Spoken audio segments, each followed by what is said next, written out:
Thank you for the lovely intro, Mark. That was awesome. And yeah, well, Mark spoiled the ending of the talk, but no, it's okay, not really. I'm sure you already got that if you read the talk description. No spoilers. So thank you so much for having me here. Quick intro, my name's Elliot. I'm a designer, I'm a writer, and I'm a musician. But most of all, I am really excited to be back on stage and to just be seeing humans in real life again. This is my first real life event since, this side of the pandemic. And, you know, I spoke at Stay Curious that Mark mentioned, and that was wonderful. I think Mark did a great job of really trying to get that beyond tellerrand essence online, and it was really lovely. But obviously nothing compares to being actually here and seeing your lovely smiling faces. There are a few bemused faces as well, but that's okay. I've missed them too. So I feel a little bit weird because I have a confession. This is like a horribly self-indulgent talk. I'm kind of talking through my work life and various different projects. So apologies for the self-indulgence. But as Mark said, it's presented in the spirit of sharing what I've done and hopefully sharing my mistakes so that you don't have to make them. Of course, there is kind of this underlying message throughout about letting mistakes happen. And so I'm going to dive into some of that today. I got loads of slides, so I'm going to shoot through. I had this idea to kind of come up with these witty names for the 3 different parts of this talk. And in the end, I couldn't think of anything, so we've just simply got a beginning, middle, and end. And this is set in this black letter typeface for absolutely no reason other than I just bought this typeface. So I'm always looking for excuses to use new fonts. And this is Kyrios by Arrowtype, for those who are interested. There's a fair amount of type geekery woven into this. Who's a kind of a type geek here? Yeah, we got a few. Okay, that's good. Okay, and I think it's fairly balanced. Hopefully there's not too much for those of you who don't care about it. Maybe you will by the end. Anyway, so hi, my name's Elliot, as I mentioned. Let's start things off with a German slide. This is an interview I did a few years ago in, I think it was Page magazine, I guess. I can't quite remember what the translation is in that intro, but I'm called a typomaniac, which is a great honor because I thought that was something that was purely reserved for Eric Spiekermann. So to be called a typomaniac myself was really, really nice. I haven't always been a typomaniac. I am one of those awful people who points out bad kerning in logos and stuff like that to my poor, long-suffering wife, although I think she's coming around to the idea herself now and occasionally pointing out when there's a movie title or something where there's loads of space in between letters. So I feel very proud about that.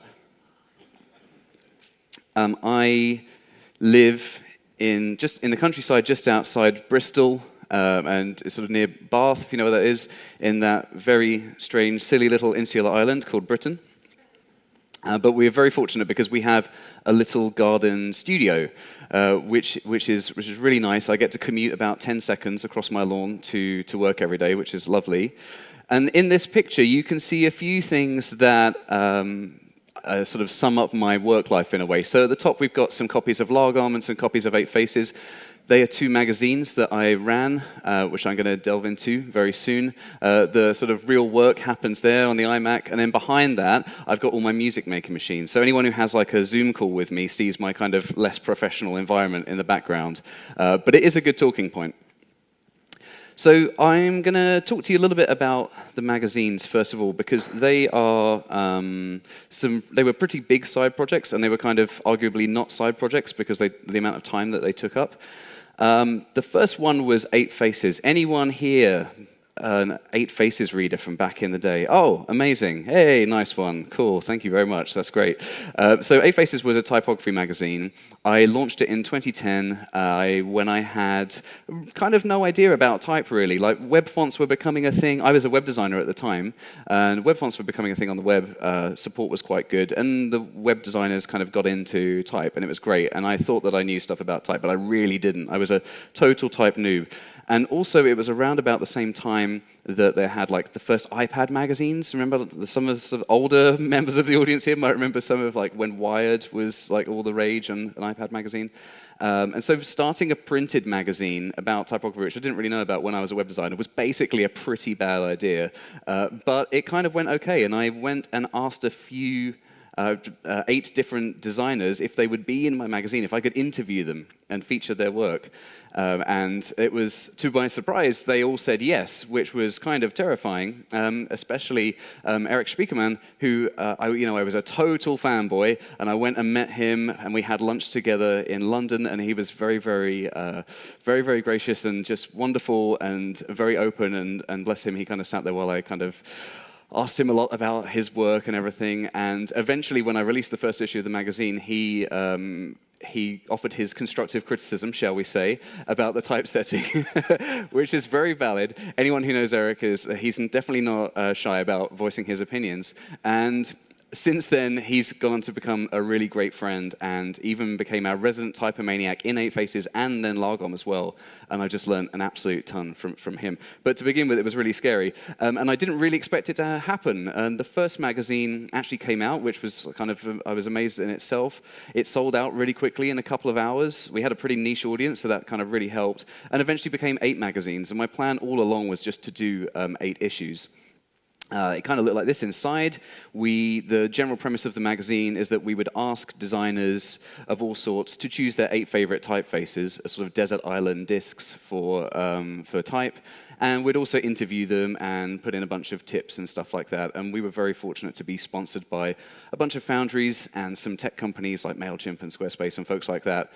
And it was really successful and really, really fun to do. And I learned a lot about type and print design and running a magazine through doing that. A few years later, I wanted to revisit it. This is kind of a common thread, I think, in my work, that I get very dissatisfied with what I've done and I want to go back to it and change it. Fortunately, a lot of people, about 1,000 people, backed our Kickstarter project to do exactly that, and we ended up with this wonderful hardback book that collected everything and re-edited it and redesigned it, and that was lots of fun. And they're all gone now. Even I only have 1 copy left, which makes me a bit sad. So I mentioned at the time that I was a web designer, and I'd done a little bit of other things. I was dabbling with print design when I started the magazine, and I'd always done little bits of illustration here, there, and I'd written a little bit for some magazines as well, and done sort of hobbyist photography. But suddenly I was sort of doing all these different things for this magazine, and I was doing things like being the editor and sort of an operations manager, kind of looking after logistics, and an advertising manager, dealing with partnerships and stuff like that. And I'd had absolutely 0 experience with that, and was pretty terrible at it, but generally kind of gradually sort of found my way through some of this stuff, I guess.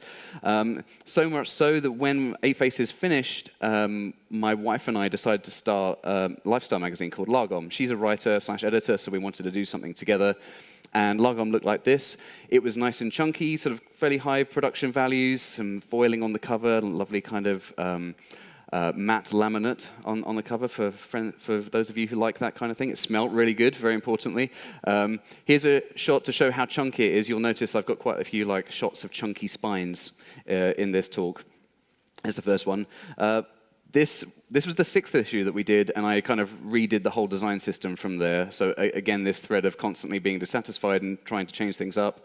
I guess that's the trouble when you're a web designer going to print, that you want to kind of keep things moving the whole time. But yeah. So the magazine looked like this. We had so much fun. We met so many wonderful people. We had loads of it was just a really lovely experience. And it was putting out a physical object like that and having it out in the real world and seeing it in shops and in cafes is just an incredible feeling. But also, I think what I didn't realize, maybe until hindsight, to be honest, when I was looking back on things preparing this talk, was just how much fun the actual process of creating it was in the first place. And, we got some free stuff as well. I got, free watches and free mugs. Brilliant. So we brought that to an end after 10 issues, because we had simply lost the joy for doing it at the end of it. And as it turns out, the pandemic was just around the corner, so for a magazine so focused on travel, stopping it at that point was probably a good idea anyway. Okay, we're up to the middle. We're doing okay, because the first part was quite short. So I've shown you the 2 big side projects that I've worked on. And I'm going to just kind of go back and rewind through my sort of career path and show you how they fit in and how side projects have always played a really important part in what makes up work. So back in the day, I was one of those Flash designers. Who remembers Flash? Yeah, wow. Hey, look at that. Nice. We got some old folks here. That's great. So when I was at university, I did a lot of projects on the side. I made a bunch of flash sites for friends' bands, basically. And so when I left university, apart from my university work, I had this kind of extracurricular portfolio that was full of music-related websites. So I got a job after I graduated working for the record label EMI, which was a dream job at the time. You know, I was like, I don't know, I was like 21 or something like that. It was great working for a major label. This was one of the, I think this was the first site I did for EMI. I don't know if anyone knows Joss Stone, but this is like totally of its time. This is like 2004. There's pixel fonts, there's like auto-playing music, oh boy, and there's kind of scrollers with inertia, all this kind of thing. It's a kind of, web design's kind of getting back to that in a way, which is a bit strange, but there we go. I started getting into web standards and doing things with iframes and stuff. I worked with Massive Attack, which was really a big career highlight. And then after I left EMI, I went to a record label called Sanctuary Records, who were kind of on their way out, basically. This was when the music industry is pre-streaming, but it wasn't really going great. And the really great thing about my employers kind of going down the pan was that I had loads of free time at work, and so I invested that time into learning HTML and CSS properly and blogging and set up my own site. So I had a few versions of my personal site. This was about the fourth one, I think, and then I kind of started submitting it to CSS galleries and stuff like that, and it sort of helped gain a bit of traction. And then I went to work for Ryan Carson, which was an experience I won't dwell on. Then I went freelance, and I wrote a book which has a very, very questionable title. It was forced upon me by the publisher. It was not my decision to call the book that. Okay. Fortunately, the German edition has a much nicer cover. So I was full-time freelancing and doing some stuff with web fonts when they were a new thing. I was using Museo when it's still okay to use Museo. Obviously, you can't use it on stuff now. And just as I was doing web designs for projects and developing them as well, I started getting into bits of branding. So I did the branding for the first version of the Brooklyn Beta conference in Brooklyn, which was great because we actually used a beta version of the typeface there. So we kind of had this relationship with the type designer and got to try out these fonts, and it kind of this wonderful like circular thing, very, very meta. Lots of fun there.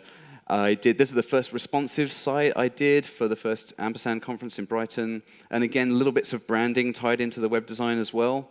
I think the last freelance project I did before taking a break from freelancing was the last, not the most recent, but the last redesign of Smashing Magazine. So there was that. And alongside this web stuff and the branding stuff, I was doing little bits of illustration work here, there. Andy Clark did a book called Hardboiled CSS, I think, and I did the interior illustrations for that. And little bits of print design, which is kind of like posters and friends' CDs and stuff like this. And then after doing freelance for a while and doing 8 Faces, I got together with a friend of mine called Kia Whitaker, and we formed this company called VIEWPORT Industries. And we did this for about a year, and it was sort of I don't know, it's an experimental company where we just sort of did anything, really. We did a one-issue newspaper called Digest, which sort of laid some of the foundations for Lagom. We made an iOS app called Countdown, which was quite fun. We did this book called Insights the Book, which is this big book that collected interviews with lots of different people in the tech industry. And we ran a bunch of events as well that sort of gathered the web community together. This is what the book looked like. I think this is one of Mark's photos, actually. Sorry, Mark, for the lack of credit. So you can see there's a nice big chunky book. Again, some more experience in print design and sort of running the process of this whole thing. And then while I was doing that, I got approached by Typekit, by Jeff Veen at Typekit, who they had recently been acquired by Adobe, and their creative director, Jason Santamaria, had just left. And they asked if I wanted to join them as a creative director, and I was really excited by it. Jason Santamaria has long been one of my favorite web designers. Kind of looked up to him for a really long time, and I wanted to take a creative director role, so that was really exciting. And I sort of oversaw the general transition from Typekit, the web font service, into being more desktop-based, and then eventually being sort of more part of Adobe and overseeing some of the missing font picking stuff in Photoshop and stuff like that. I actually got my name in the Photoshop credits, like 900th on the list or whatever, but that was quite fun. Now it's called Adobe Fonts, which makes me a little bit sad. But the heady days of Typekit were really fun. And so while I was doing Typekit, for the first part of it, I was working on 8 Faces, and then we stopped that. And then in the same year, my wife and I started publishing Lagom. So that was kind of running alongside while I was still doing the Typekit work. And then it got to a point where things were so kind of busy with Lagom that I actually left Typekit to focus pretty much on that and then do some part-time freelancing on the side. One of those things was I was a part-time creative director for a coffee company called Colonna, who is run by one of the former UK barista champions. They're in Bath, so just down the road from me. Made a quite nice change after having worked remotely for many, many years. And I was in charge of kind of leading the web effort there and doing the photography and the packaging design and stuff like that. And just doing a little bit of everything, which is kind of usually how I've kind of found a lot of joy in work, just by wearing a lot of different hats. Basically, I have a really short attention span, so needing to jump around a bit is kind of quite useful. So while there, we did some other stuff for Maxwell's podcast, and I started doing some all of the branding and the artwork for a Berlin-based techno label called Unterwegs, and which is still continuing now. This is we just put out the 5th release, so you can see 4 of them here. And where was it? 2018, I think. Yeah. So Sam, my wife, and I teamed up with our friend Alex Hunter, who runs a YouTube channel called The Attaché Guide to Travel. And he wanted to distill his knowledge about all these different cities in the world into a book. And so we kind of did this co-branded thing with Lagom. So we got to reuse the Lagom design system and do that. And I got to take another big chunky spine shot. And it kind of looked like this inside. Yeah, a really, really fun project, just putting real things out into the world. And then towards the end of, let me think about this, I think it was, yeah, towards the end of 2018, I had we were still doing Lagom, but I guess I was sort of a bit burnt out with design, and I wasn't really sure what I wanted to do next. I wasn't having loads of fun in the little freelance projects that I was doing.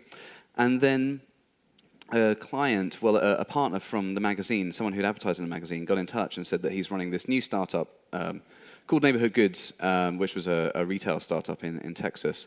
And did I want to come on board and to be their editorial director, and essentially to sort of do what I did for Lagom, but for this retail startup.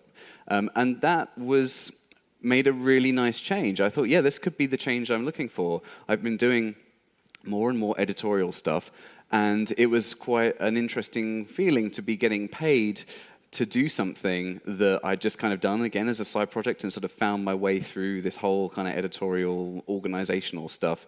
So this is what this shop in Plano in Texas looks like. And I was interviewing a bunch of people who made products and the brands that were involved with it. I interviewed Serena Williams, which was quite bizarre. It was like on the phone call from me from my little shed in Somerset, and her there and her people. And this is the launch day that I went along to, where the store opened. Now, I talk a lot about happy accidents and letting those accidental things happen in your creative process. This wasn't one of those. This was just actually a mistake. So it came along at the right time, like I said, where I felt like I needed a break from design. And again, someone was sort of offering me work doing this totally different thing. And it was a good break at the time. But I realized once we were into this, once into the store opening and stuff, that I felt very uncomfortable not being able to say to people that I was a designer. It felt strange sort of saying, I'm a sort of writer, editor, I think, but I do design really. And I would like fit in like designy tasks like, oh, I'll do the business cards for everyone just to kind of have some kind of design thing in there. But ultimately, I wasn't happy, so I left, and I was kind of saved by my friend Frank, who runs the design team at ClearScore. I don't know if you know, I don't know if ClearScore's over here, but it's a credit rating sort of fintech startup in London. And I was already doing a bit of consultancy work with them, and that was a fun project because I was kind of they wanted to have a custom typeface designed, and I was kind of the glue between the company and the type foundry. So I could kind of talk to the type foundry about the sort of type nerdy stuff, and I could sort of translate some of that to the company to kind of work out, why it was worth investing in this kind of thing. And it was really good. So I was already working on this thing. The typeface is designed by Dino dos Santos, or DS Type in Portugal. It was eventually called ClearSans. And I joined ClearScore as creative director, although I wasn't really working on the product. I was looking after kind of branding for some events they were doing and some sort of side projects like this and some stuff around the design system. This was fun. This was a little screen printing workshop that we all went to. So I got to just get super nerdy making actual real analog things with the new typeface there, which was cool. But then I wasn't super happy there. It's actually quite a big company. And I was approached by a friend of mine who, a few years ago, I had run a workshop, a type workshop for the design team at this little agency in London called Maido. And they asked me if I wanted to join them as to cover maternity leave for their creative director. So I did that, and that was, again, a really different experience. So I'd had this is the 4th creative director role I had, and they are completely different. Like, that title just means totally different things in different places. And here I was actually quite hands-off, sort of away from the coalface in terms of design, and just more sort of learning about how to manage the design team and stuff like that. And that was enjoyable, but I still, again, longed to kind of get my hands dirty and be doing design. And when they wanted some kind of subtle rebranding, I helped them kind of, choose new typefaces and do a little bit of custom work on the type for their new logo. And that was all going really swimmingly until 2020 happened, and this nice little position I had with this cool company working with my friends, they sort of had to downsize quite quickly because one of their main clients was a gym, and turns out gyms being open in the pandemic is not such an accepted thing. So that happened, and then for most of 2020, I kind of took little freelance projects here and there. I had some time to work on a new version of my website, but yeah, basically it was a little bit of a lousy year for me and everyone, of course. But towards the end of the year, I pitched an idea to Google, which would eventually lead to this thing called Google Fonts Knowledge, which I will tell you about in a sec. So, side projects. I've already covered the magazines, but just to put them in the context of the sort of work history so far. Oh yeah, so I also do, like, because I just have, as I said, a terrible attention span, I like to do these other little side projects. Anyone here remember Starkers? Okay, no, that's okay, because it was a bit of a weird project. It wasn't really a design thing. So this was like a starter WordPress theme, and I got really tired of having to kind of strip everything out of WordPress themes and like build it up from scratch again. So I just made this one that was like publicly available that was just a completely blank theme.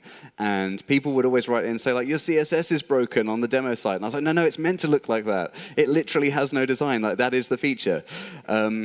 Recently, I did this side project where I was trying to be more productive. I'm always kind of looking at productivity tips and stuff, not because I'm any good at it, but because I'm terribly organized and so easily distracted that I'm trying to find a way to sort of just control myself somehow. Jeff Sheldon, Ogmonk, released a thing called Analog, and there's this little to-do card system where he's got these beautiful wooden cases and this system of today and coming up. I can't remember exactly how it is. Really, really beautiful. He ran this Kickstarter project for it. But I found that I wanted something a little bit more lo-fi for my own needs. So I just designed this very simple template for Moo cards, if you're familiar with Moo cards, the printer, just could be easily printed, and it's this very kind of action-based, very lo-fi to-do list system. And it actually really worked. It's probably the biggest productivity boost I've had in any way. And these little cards sit next to, propped up on my iMac every day with my tasks, and it's so satisfying, actually checking them off, even if it's just like, buy new flea medicine for the dog. So there we go. That's on GitHub as well, if anyone wants to go and grab those for free, the InDesign files. So this is, again, back to the work history stuff. If I desaturate everything that isn't really a side project, you can start to see here how important some of these these things have been. Sorry, neighborhood good is meant to be grayed out. It's not, never mind. But alongside all of that stuff, I started around sort of 2004, 5-ish. I started blogging on a personal site. And then soon after, I started writing for some magazines like .NET and Computer Arts and stuff like that, and doing some speaking gigs, which continues to this day, although then I started doing some workshop teaching as well. I've always done music my whole life, but I started getting more serious about it around about sort of 2017, something like that. And then even more serious in 2020, where I kind of formed the record label properly. So I'm running this little label, which was meant to be a vehicle for my own musical output, but has since released work from a bunch of other folks, which is really nice. So let's talk a little bit about music making, because this is probably my biggest side project in a way. But I do kind of see it very separately to, my professional stuff. This was my first EP that I released on vinyl in 2017, and we hear this. Okay, so this is the mastering session that I attended, and just quickly, I won't go into the geeky details of this, but this was such a wonderful, analog-y, antidote to everything about web design and the digital realm that I was mainly used to working in. Because when you cut a record, when you master vinyl, what actually happens is the sound plays and the needle sort of does the opposite of playing a record. It actually cuts a hole into this lacquer, which then goes off to effectively become the master for the vinyl record. So having your musical output, your creative output, physically carving shapes into a real thing was just a real pleasure. And then seeing it in some shops. This is in Hardwax in Berlin, and some online shops. That was really nice. And since then, I've released a fair bit of music. This is sort of most of my discography on Spotify. So please do go to Spotify and stream, and maybe in 10,000 streams time, I'll be able to buy a coffee. And there is a bunch of stuff on Bandcamp, which is where I release, everything goes out on Bandcamp and all the streaming services, but that's definitely the best way to support label, if anyone does want to do that. Working on music and running the label, releasing music by other people, was also a great opportunity to try out other design things that I wouldn't usually get the chance to do. So this was a cassette that we released, and I generated these Voronoi patterns for the cover from this website called components.ai. And then the guy that runs components.ai got in touch, and he sent me, in the post, this wonderful pen plotter thing from this generative art that he had made. He does all this really cool stuff with pen plotter stuff, and I love it because it's kind of digitally generated, but because it's printed with this pen nib, and it does all these things where there's too much ink, it all kind of bleeds and kind of gets all messed up, and wonderful mixing of the analog and digital worlds. And so I have this framed in the studio, but I also thought it'd be fun to actually scan it and then use it for the artwork for the next compilation that I put out. So again, this kind of wonderful cyclical meta creative process. I'm a big fan of that. Sorry, I've gone back here. Whoa, let's go here. So this is all very nice, and it's fun.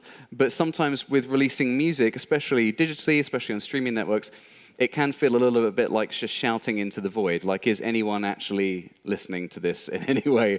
And then I got this big sort of validation, I suppose, last year, where I just saw a notification or something. I think I was included on the YouTube playlist or something somewhere. But basically, it turned out that Charlotte DeVitter, big DJ, had opened this set that she did with one of my tracks, which was an incredible feeling because there's these superstar DJs playing on this roof in Ghent on this YouTube live stream going out to however many million people, and hearing my music that was made in my little shed in rural Somerset was a very, very strange but wonderful feeling. So there's a little bit of validation there. And I actually got some royalties from YouTube, which is amazing. So the work-life balance, I talk about this a lot. Our magazine was very much about this, about celebrating people who had achieved a good work-life balance. So I think it's super, super important.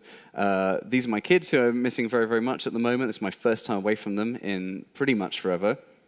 This is a little glimpse into our nighttime routine there. And as I said, we're very lucky to have this studio out in the garden, a short walk across there, and it's really nice because I get to just be around for the kids and, you know, pop in to like make a coffee or whatever, or help, you know, undo some paint lids or whatever my youngest daughter needs doing.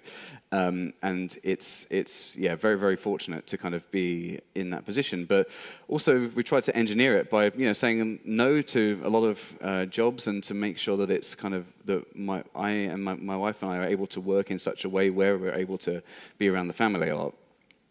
This is kind of my sort of typical day. I try, and again, in an attempt to try and corral myself into some sense of productivity, I have this kind of like master calendar thing to kind of break up my day a little bit. And it's, you know, there's lots of school pickups and kind of family stuff in there that kind of gives me a little bit of structure.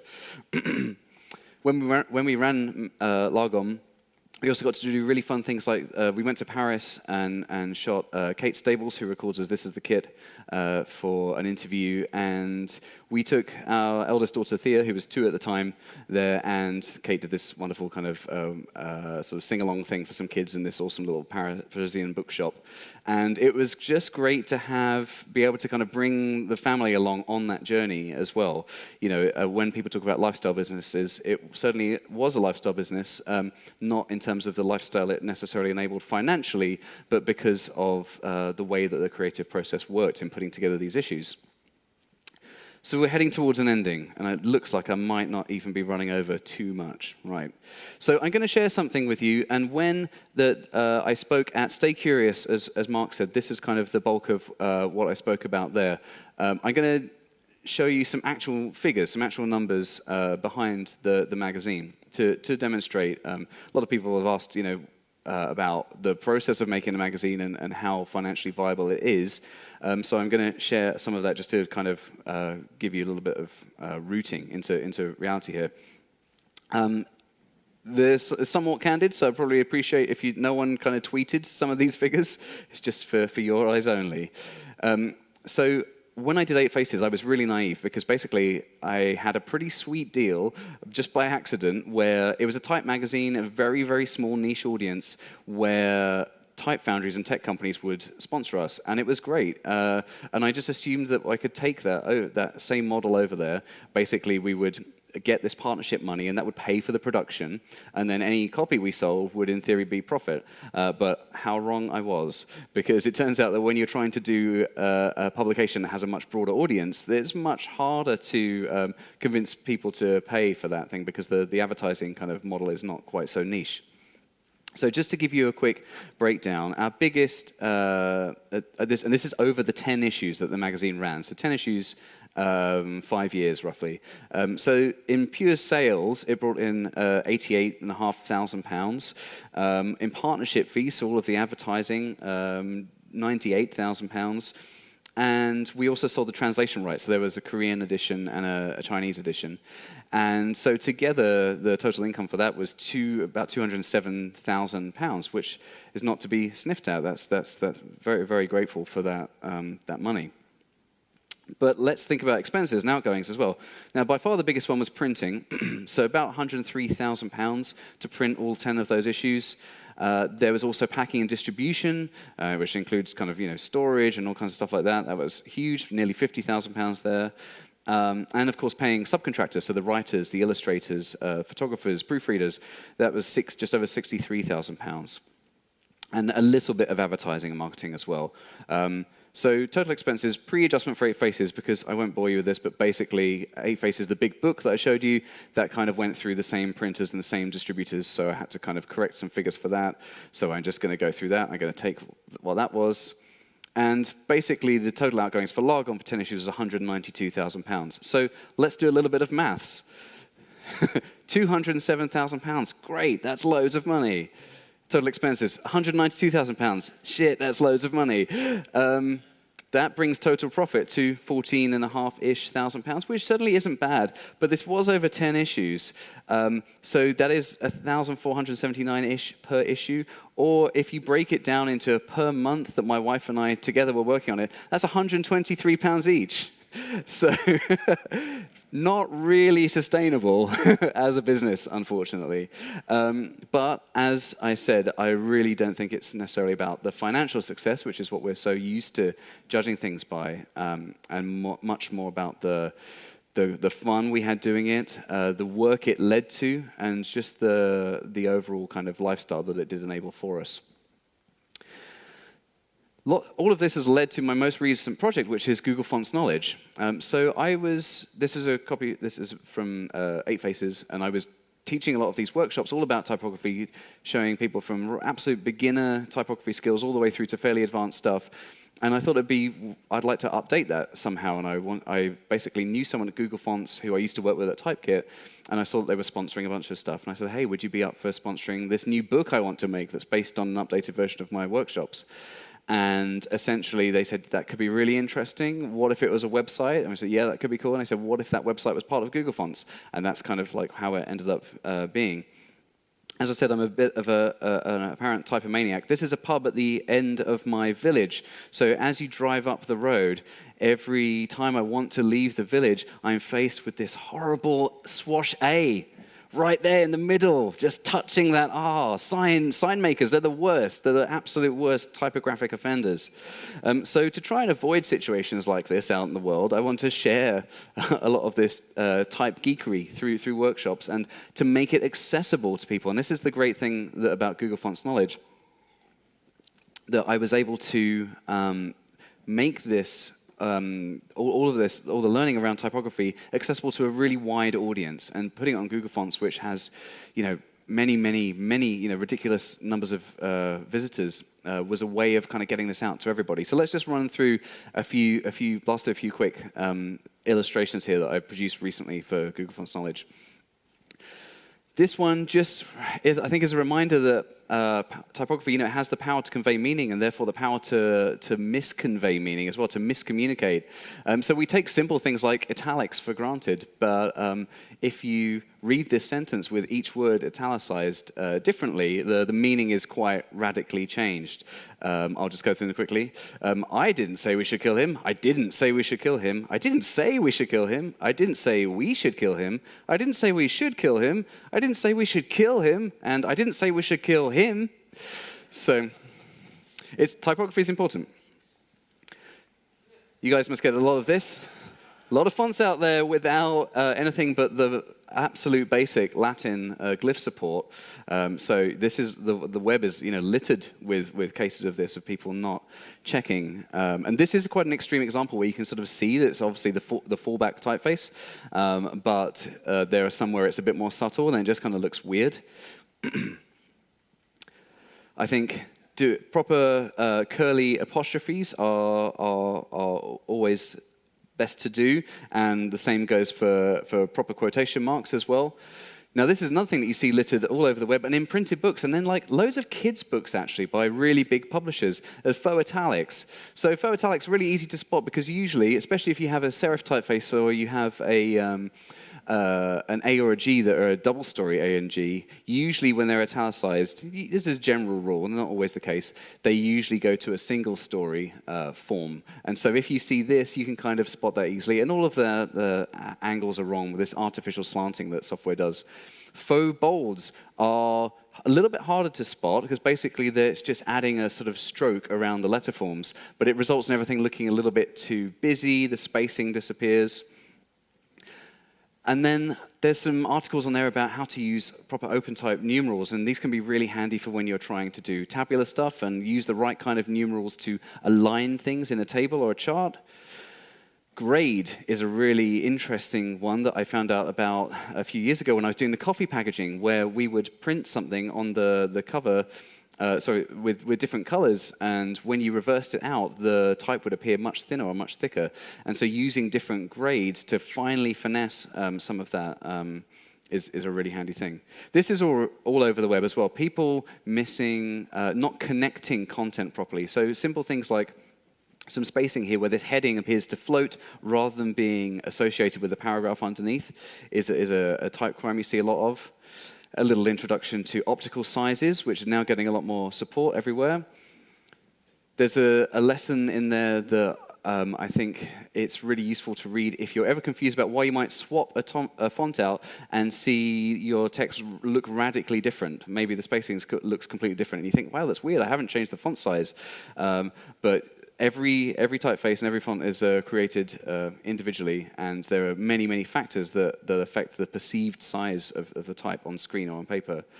Some stuff about measure. Again, on the web, loads of examples of measure being way too long, line length being way too long and unreadable. If you're going to use ligatures, then make sure they're switched off by the time you actually start adjusting the spacing between your text. So if you have very generous tracking or letter spacing, you don't want to have the ligatures still turned on in there, otherwise they will clump together and look strange. Again, a lot of this where people don't take the time to move punctuation outside of the containing element. And so doing it this way, you retain a better optical margin throughout. It just simply looks better. And this is very subtle stuff, but makes all the difference to improving the reading experience for everybody. Other little small hacks, like if you have some punctuation, like the comma, to move the reference number over outside of the comma, even though it might be technically wrong, it actually looks better. Similarly, another one Eric taught me was actually to remember to italicize the punctuation and the space after it to make sure that the spacing is correct. This is incremental leading, where you want to line, say, every 2, maybe every 3, every 4 lines up to keep the rhythm, rather than keeping the leading the same as the body text, because for larger type sizes it would look wrong. And just a few other little tips like this. There's loads of stuff in there about sort of usually kind of this theme of breaking the rules slightly for better typographic. General better typesetting. There's some stuff in there about variable fonts. For Uber font nerds, we've recently published a load about parametric axes, which is like the real deep dive into the stuff that David Burlow has been working on. And shaping as well. A couple of you last night were unfortunate enough to listen to me prattle on about shaping whilst slightly drunk, so apologies for that. But if anyone does want to talk about it later today, I can. And yeah, wow, in just a few seconds, you had about 60% of Google Fonts knowledge inserted into your brain. So, whew, I'm sure you now need a break. And I'm running over slightly, but we're near the end. Do have a look at Google Fonts knowledge. If you like Type Geek or not. If you're not a Type Geek, I would love for you to be converted. It's all very accessible content. You can dive very deep down a rabbit hole if you want, but there's a lot of basic content in there as a primer, as a nice introduction. So, to conclude, sorry, jumped ahead. So, I talk a lot about accidents and letting accidents happen, and I've done that before. I said, yeah, go out there and do side projects and do freelance work and all this kind of thing. But actually, in reflection, it's not very helpful to get up there on stage and say that, because people they're in jobs and they have to maybe stay in a dead-end job to kind of pay the bills and stuff. So. Again, a little bit like Carolina was saying, of finding joy in work, finding those little moments within what you're doing, and if you can't find it, to reach outside via a side project. That's kind of my advice, and actually my advice to my future self as well, because I often forget this stuff. So how do you set yourself up to let those kind of happy, accidental things happen? First of all, follow your passions. So passion is this word that's bandied around all the time, especially at conferences, and it's pretty much overused. And if you're an illustrator, or sorry, you want to be an illustrator, you love drawing, then by all means go and find a way of becoming an illustrator. That's it, then do it. But I think there is more to it than that. It's a little bit more nuanced. With these side projects, like I said, I knew I'd like the writing part and the designing part and everything, but to my surprise, it was actually the creative process about dealing with some of the kind of pretty boring, non-sexy logistical stuff that kind of made all of this kind of interesting as a nice break from the rest of the work. And as I said, I've kind of ended up in a few scenarios being paid as a consultant to do that kind of work that I just sort of stumbled my way through with the magazine. So successful side projects will lead to paid work. When I got the Typekit job, they told me that it was 8 Faces, the magazine, not all the years of web work I'd done that landed me that job. I think it's important to do the kind of work that you want to do and describe yourself in the way that you wish to be described. So update your bio on Instagram and Twitter with the thing that you are doing. It doesn't matter if maybe you're only doing that a tiny bit and your work is this other big thing that you're doing 90% of the day.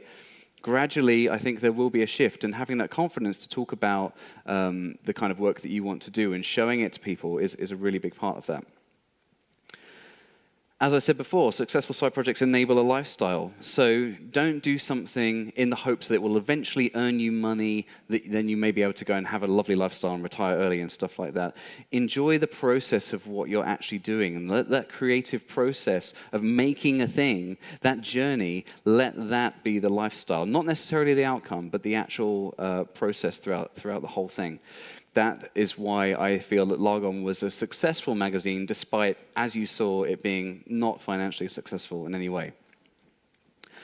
Judge success by your enjoyments. So be selfish, that's okay. But figures in a bank account, they don't convey meaning. They don't convey the sense of fulfillment that you might get from really indulging your passions. I would say as well, don't worry too much about the plan. Don't worry about being too sensible. Just put stuff out there and see where it goes. I certainly have never had a plan, and all of the good stuff and the jobs and the kind of the better paying consultancy, all of that was completely a byproduct of doing just some stuff that I thought would be fun. And most of the time not really knowing what it would involve as well. I think a healthy degree of naivety is totally fine. And the fifth and final one is don't be afraid to quit. Now, I think this is really important because when the passion dies, well, why are you still doing it? If we're talking about being passionate, about finding joy in your work, then only do it while you're still finding that joy. There is absolutely no point, and I see this so much of people having these projects, and they're like, oh, this is my baby, I've got to keep doing it because, you know, this is my thing, I've been working on it for years and years, but absolutely hating it and spending all their free time trying to make a thing work. There's no point if you're not enjoying it anymore, and, you know, maybe if you're not enjoying it, but it's the one thing that's kind of earning you money while you're doing another side project that doesn't earn money, then perhaps there's an argument for keeping some things going there. But I think in general, it's better to just not worry. The magazine, once it wasn't really the churn or anything that we didn't enjoy in the end. It was actually people wanting stuff from us. We used to get so many emails saying, oh, you can advertise my business for free. Yeah, great. Okay, why on earth would we want to give all these people this free advertising, especially when we were making hardly any money on the advertising anyway? And so we decided to stop, and things like the neighborhood goods job, although it was a good distraction from my kind of weird, am I a designer or not thing, as soon as I realized that that was a mistake, I quit that. I think that's okay. There's a quote that I've used time and time again. It's from the first issue of Eight Faces from my friend Ian Coyle. I'm going to use it again because I just love it. Typically, we judge success on impression-based metrics, but I look more towards expression-based metrics. How much do people actually care about it? And that includes, of course, the person actually making it in the first place. I don't have much to say about this, except that it's by my friend Brendan Dawes, and who some of you may know, really awesome artist, former web designer, gone into the art world. He's selling this as a print, and there are just lots of things here that resonated with me. You can also buy it from this URL that you can see there. Do things you don't know how to do. Document your work. Own your content. Look outside your own world. Know your worth. Be nice. Find time to be bored. Enjoy the silence. Don't compare yourself to others. Put work out there that deserves to exist. Explore the scraps on the cutting room floor. Busy is not a badge to be proud of. Go deeper. Leave space in your work for the unexpected to grow. Create environments for others to play within, and embrace naivety. That's very much a lot of points there that I really, really agree with. So thank you very, very much for putting up with my horribly indulgent talk. I know that some of you will ask, so yes, here are the fonts I used. Please go and support your independent type foundry.